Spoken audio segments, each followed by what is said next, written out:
வணக்கம் மக்களே. இந்த எபிசோடில் இப்போ தான் அவங்க அம்மாவுக்கு என் மேலே ஒரு அக்கறை, ஒரு பாசம், அன்பு எல்லாமே வெளிவருது. இத்தனை நாளாக இல்லாமல் என்ன திடீர் அக்கறை, திடீர் பாசம் நான் சொல்கிறேன். அம்மா சொல்லிட்டாங்க, இந்த டேட்டில் நீ இங்கே இருக்கக்கூடாது, காலி பண்ணிடணும் அப்படின்ட்டு. அந்த டேட்டும் வந்துருச்சு. ஆனால் அவங்க காலி பண்ணல. எனக்கு தெரியும் அவங்க காலி பண்ண மாட்டாங்க. ஏன்னா இந்த விட பின்ன ஒரு கம்ஃபர்ட் இருக்கும், ஒரு ப்ரைவசி, யாரும் வரமாட்டாங்க. அதனால் அவங்களுக்கு பிடிச்சி போச்சு இந்த இடம். அதில் இந்த வீட்டு விட்டு போகிறதுக்கு அவங்களுக்கு மனசு வரல. சொல்லப்போனால் அவங்க தான் ஹவுஸ் ஓனர் மாதிரி இருப்பாங்க. நாங்கள் அப்படியே விட்டுறது, சரி ஓகே, ஏன்னா இப்போ எப்படி இருந்தாலும் அவங்களுக்கு தான் வீடு, அதனால் நானும் அப்படியே விட்டேன், சரி என்னமோ பண்ணுவாங்க அப்படின்ட்டு. திடீர்னு அந்த கம்ஃபர்ட் ஜோன்லேருந்து வெளியே அவனால் போக முடியல. ஓகேன்னு சொல்லிட்டு நான் பிளான் பண்ணுறேன், இவங்களை எப்படி வீட்டோட காலி பண்ணலாம் அப்படின்ட்டு. இப்போது அவங்க என் வீட்லேயே இருக்கக்கூடாதுன்னு சொல்லிட்டு மெயின் ஆஃப் பண்ணுறேன், அடிக்கடி ஆஃப் பண்ணுவேன். இதாலே அவங்க அம்மாவுக்கும் எனக்கும் சண்டை வரும். அடுத்து என்ன பண்ணுறேன், அந்த வாட்ரு கேட் வாலை லாக் பண்ணுறேன். மேல் வீடு கீழே வீடு ரெண்டும் தனித்தண்ணி இல்லைன்னா, அதனால் இங்கே மட்டும் தண்ணி வராத மாதிரி கேட் வாலை லாக் பண்ணிட்டேன். அப்பயும் அவங்க அம்மாவுக்கும் எனக்கும் சண்டை. என்னப்பா இந்த மாதிரிலாம் இருக்கியாப்பா, நான் இந்த மாதிரி நீ இருப்பா நான் கொஞ்சோட எதிர்பார்க்கல, நானும் தான் எதிர்பார்க்கல, நீங்கள் இப்படிலாம் இருப்பீங்க அப்படின்ட்டு, இப்படி மாறுவீங்க அப்படின்ட்டு, உங்கள் பொண்ணு இப்படி மாறும் அப்படின்ட்டு.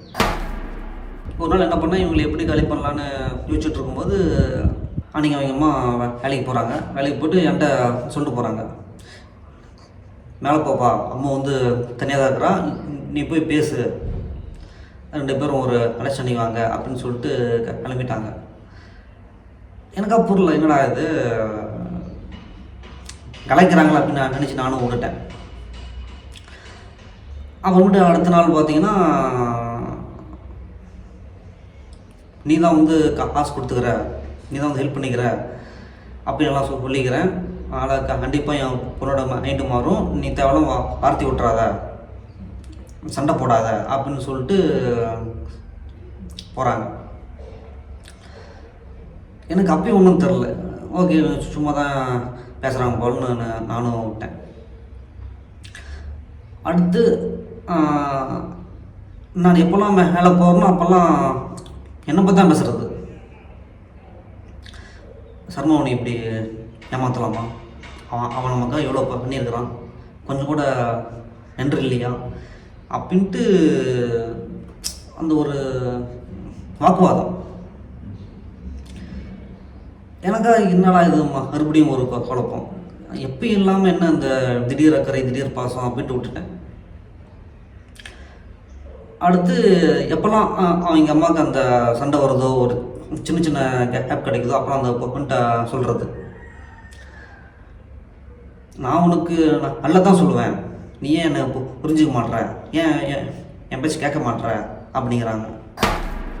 அப்போது நான் அவங்க அம்மாட்ட சொல்கிறேன், என்னை பற்றி ஏதாச்சும் சொல்லுங்கள் அப்படின்னு சொன்னதுக்கு அவங்க அம்மா சொன்னாங்க, உன்னை பற்றி சொல்கிறதுக்கு என்னப்பா இருக்குது அப்படின்னு சொன்ன அதே வாய் தான் இப்போது என்னை பற்றி மட்டும்தான் அவங்க பேசிட்டு இருக்கிறாங்க. அந்த பொண்ணு எங்கள் அம்மா பேச்சு கேட்கல. அதுக்கு என்ன பண்ணுறாங்க, அவங்க அம்மா அவங்க அப்பாவை கூப்பிட்டு சொல்கிறாங்க, அந்த பொண்ணு அவங்க அப்பா பேச்சு கேட்கும், அவங்க அப்பா பேச்சு கேட்டாச்சும் என்னை கல்யாணம் பண்ணிக்கணும்னு சொல்லிட்டு அன்றைக்கி நைட்டு ஒரு 10 மணி இருக்கும். அப்போ இங்கே தான் மாடியில் அந்த பொண்ணு, அவங்க அம்மா, அவங்க அப்பா 3 பேரும் சண்டை போடுறாங்க. இப்போ என் பேச்சை கேட்கவே மாட்றா, நான் என்ன சொன்னாலும் கேட்க மாட்றா, ஆனால் இவனை நான் அல்லதான் சொல்கிறேன், அவள் கேட்க மாட்றா, நீங்கள் எதுவும் சொல்லுங்கள் அப்படிங்கிறாங்க. அவங்க அப்பாவும் அந்த பொண்ணுக்கு அட்வைஸ் பண்ணுறாரு, நீ பண்ணுற சரியில்லை, நீ எப்பவுமே ஃபோனை தான் நோக்கிட்டுக்கிற, இது தப்பு அப்படின்ட்டு அவங்க அப்பா அட்வைஸு. எனக்கா புரியல, என்னடா இது, நான் கூட சரி என்னைய கலைக்கு தான் சொல்கிறாங்கன்னு நினச்சிட்டு இருந்தா, உண்மையாலுமே இப்போ தான் அவங்க அம்மா அந்த பொண்ணு என் கூட வாழணும் அப்படின்னு நினைக்கிறாங்க. முன்ன அந்த பொண்ணை என்கிட்ட விட்டு பேச வச்சாங்க. அதையும் பேச வச்சாலும் அது ஒரு சும்மா, அது ஒரு ஃபார்மலுக்காக. ஏன்னா நான் அப்போ கேட்டு வந்தேன்ல, என்ன பேசுவேன் கேட்டு வந்தேன்ல, அதுக்காக நீ பேசுமா அப்படின்ட்டு போயிட்டாங்க. அதையும் அப்படின்னா நான் கேட்டக்கூடாதில்ல, ஏங்க என்னை பேச வச்சிங்கன்னா நாங்கள் சேர்ந்துருப்போமே, அந்த வார்த்தை வரக்கூடாதுக்காக சும்மா அப்படி பேச வச்சுட்டு அவங்க போட்டாங்க. இதெல்லாம் வந்து சும்மா. ஆனால் இப்போ தான் மனசார என்னை பற்றி பேசுகிறாங்க. அடுத்து அவங்க அம்மா எனக்கு ஃபோன் பண்ணுறாங்க. ஒரு நைட்டு அவங்க வந்து வேலையை முடிச்சுட்டு வரும்போது எனக்கு ஃபோன் பண்ணுறாங்க. இந்த மாதிரி வேலை முடிஞ்சிருச்சு, என்கிட்ட வண்டி இல்லை, நீயும் என் பொண்ணு வண்டியில் வாங்க, வண்டியில் வந்துட்டு என்னை பிக்கப் பண்ணிட்டு நம்ம அப்படியே எங்கேயாச்சும் போய் ஹோட்டலில் போய் சாப்பிட்டு அப்படியே நம்ம 3 பேரும் வீட்டுக்கு வந்துடலாம் அப்படிங்கிறாங்க. அன்றைக்கி நான் சொன்னேன், இந்த மாதிரி ஏன் அவங்கள வெளியே கூப்பிட்டு வாங்க, வெளியே கூப்பிட்டு வந்து நான் அவங்கள்ட்ட பேசுகிறேன் அப்படின்னாங்க. அப்போல்லாம் டைம் இல்லைனாங்க. இப்போ வந்து அவங்கள ஃபோன் பண்ணி வாங்க வெளியே போகலாம் அப்படிங்கிறாங்க. வாக்குவாதம், பயங்கர வாக்குவாதம் அவங்க அம்மாவுக்கும் அவங்க பொண்ணுக்கும்.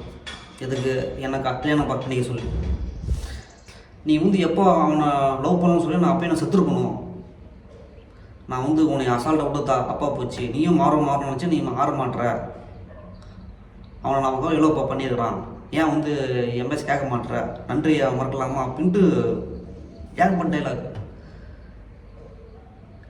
எனக்கா அப்படியே ஒரு ஷாக், என்னடா சத்ருவான்லாம் ஒரு எமோஷனல் பிளாக்மெயில் பண்ணுறாங்களே அப்படின்ட்டு. அன்றைக்கி அவங்க வந்தாங்க, வந்துட்டு லவ் பண்ணுறேன்னு கேட்டாங்க. நான் இல்லைன்னு சொல்லிட்டேன், நான் ஏதோ ஒரு மைண்ட் செட்டில் லவ் பண்ணல அப்படின்னு சொல்லிட்டேன். அதுக்கப்புறம் அவங்க வந்து என்கிட்ட எதுவுமே பேசலை, அப்புறம் நானும் விட்டேம்மா அப்படிங்கிறாங்க. பேச வந்தாலே அவங்க ஏதோ சத்துட்டு போயிடுறாங்க. அப்புறம் எங்கே போய் நான் அடுத்தடுத்து நான் பேசுகிறது? கட்டாயப்படுத்திலாம் ஒரு பொண்ணை லவ் பண்ண வைக்க முடியாது, கல்யாணம் பண்ணி வைக்க முடியாது, அது அவ்வளோக்கா தோணும் அப்படின்னு சொன்னோம். அதே வாய் தான் இப்போ அந்த பொண்ணை கட்டாயப்படுத்துகிறாங்க, எனக்கு கல்யாணம் பண்ணிக்கிறேன் அப்படின்ட்டு. இப்போ அவங்க அம்மா அந்த பொண்ணு 2 பேரும் வெளியே வராங்க. நான் செடிக்கு தண்ணி ஊற்றிட்டு இருக்கிறேன். வெளியே வந்துட்டு அந்த பொண்ணை ஃபோர்ஸாக சொல்கிறாங்க, போ அவன் போய் பேசு அப்படிங்கிறாங்க. நான் வந்து அவங்களை பார்த்துட்டு கீழே வந்துட்டேன். அந்த பொண்ணு இன்னொருத்தனை லவ் பண்ணுது. சொல்லப்போனால் அந்த பொண்ணு இன்னொருத்தன் பொண்டாட்டி. அடுத்தவன் பொண்டாட்டியை நான் எப்படி லவ் பண்ணுறது?